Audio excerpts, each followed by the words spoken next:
പുതിയ വീഡിയോ റേഡിയേറ്ററിലെ വെള്ളം എങ്ങനെ ശുദ്ധീകരിക്കാം എന്നതിനെ കുറിച്ചാണ്. നമ്മുടെയൊക്കെ വാഹനത്തിൽ ജീപ്പിലും കാറിലും ഒക്കെ റേഡിയേറ്ററിൽ വെള്ളം ഉണ്ടായിരിക്കും. ആ വെള്ളം ഒരുപാട് കാലം കഴിഞ്ഞാൽ ഇതേപോലെ ചളി കയറിയിട്ടുണ്ടാവും. ഇത് എൻ്റെ വാഹനത്തിൽ നിന്ന് ഞാൻ പുറന്തള്ളിയ റേഡിയേറ്ററിലെ വെള്ളമാണ്. സാധാരണ ശുദ്ധമായ വെള്ളം ഉണ്ടാകേണ്ട സ്ഥാനത്ത് ഇത്രയും ചളിയുള്ള വെള്ളമായിരുന്നു ഇത്രയും കാലം വാഹനത്തിൽ ഉണ്ടായിരുന്നത്.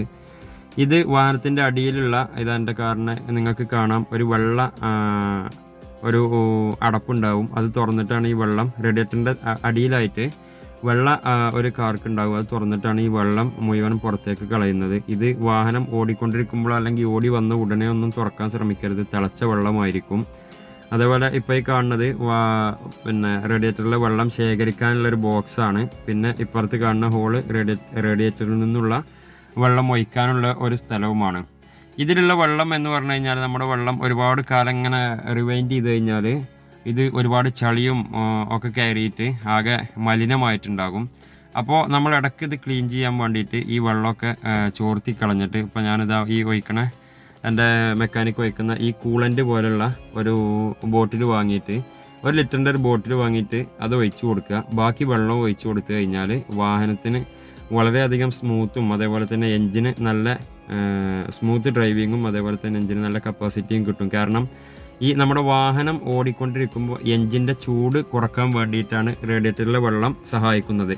ആ റേഡിയേറ്ററിലെ വെള്ളം എൻജിൻ്റെ എല്ലാ ഭാഗത്തും, പുറംതൊലിയിലെ എല്ലാ ഭാഗത്തും എത്തിയിട്ട് വീണ്ടും അതിങ്ങനെ തണുത്ത് വീണ്ടും ആ വെള്ളം ഇങ്ങനെ റിവൈൻഡ് ചെയ്തുകൊണ്ടിരിക്കുകയാണ്, സർക്കുലേഷൻ നടത്തിക്കൊണ്ടിരിക്കുകയാണ്. നമ്മുടെ രക്തമൊക്കെ നമ്മുടെ ശരീരത്തിൽ സർക്കുലേഷൻ നടത്തുന്നത് പോലെ എൻജിനിൽ ഈ വെള്ളം ഇങ്ങനെ എൻജിൻ്റെ ചുറ്റുഭാഗത്തും എൻജിനെ ചൂടാകാൻ അനുവദിക്കാതെ സർക്കുലേഷൻ നടത്തിക്കൊണ്ടിരിക്കലാണ് റേഡിയേറ്ററിലെ വെള്ളത്തിൻ്റെ ധർമ്മം. അപ്പോൾ ഒരുപാട് കാലം ഇതിങ്ങനെ സർക്കുലേറ്റ് ചെയ്യുമ്പോൾ ഇതിൽ ചളിയും അതേപോലെ തന്നെ പൊടിയൊക്കെ അടങ്ങിയിട്ടുണ്ടാകും. അപ്പോൾ ഒരുപാട് കാലം കഴിയുമ്പോൾ ഇങ്ങനെ ചളിവെള്ളം കണ്ടു കഴിഞ്ഞാൽ ഇങ്ങനെ ഒന്ന് ശുദ്ധീകരിക്കുകയാണെങ്കിൽ എൻജിനത് വളരെ അധികം ഉപകാരപ്പെടും. ഏകദേശം 270 രൂപയാണ് 1 ലിറ്റർ കൂളൻറ്റിൻ്റെ ബോട്ടിലിന് വില. അത് ഒഴിച്ചിട്ട് ബാക്കി ഇപ്പോൾ മെക്കാനിക്ക് കാണിക്കുന്ന പോലെ ബാക്കിയുള്ള സ്ഥലത്ത് നമ്മൾ വെള്ളം ഈ കൂളൻറ്റിലേക്ക് വെള്ളം മിക്സാക്കി കൊടുത്താൽ മതി. ഒറ്റ ലിറ്റർ കൂളൻ്റ് ഒഴിച്ചതിന് ശേഷം ബാക്കി ശുദ്ധമായ വെള്ളം ഒഴിച്ചു കൊടുത്താൽ മതി. എന്നാൽ പിന്നെ ഒരുപാട് വർഷങ്ങളോളം തന്നെ നമുക്കിത് ചളിയില്ലാതെ തന്നെ എൻജിന് നല്ല കൂളായിട്ട് ഓടാൻ കഴിയും. ഒരുപാട് കാലം ഇങ്ങനെ വെള്ളം ക്ലീൻ ചെയ്യാതെ കെട്ടിക്കിടന്നാൽ അത് നമ്മുടെ വാഹനത്തിൻ്റെ എൻജിനെ ബാധിക്കും. അതേപോലെ തന്നെ വാഹനത്തിൻ്റെ മറ്റു പാർട്സുകൾക്കുമൊക്കെ വാഹനത്തിൻ്റെ എൻജിൻ ചൂടായതുകൊണ്ടുള്ള പ്രശ്നം വരാൻ സാധ്യതയുണ്ട്.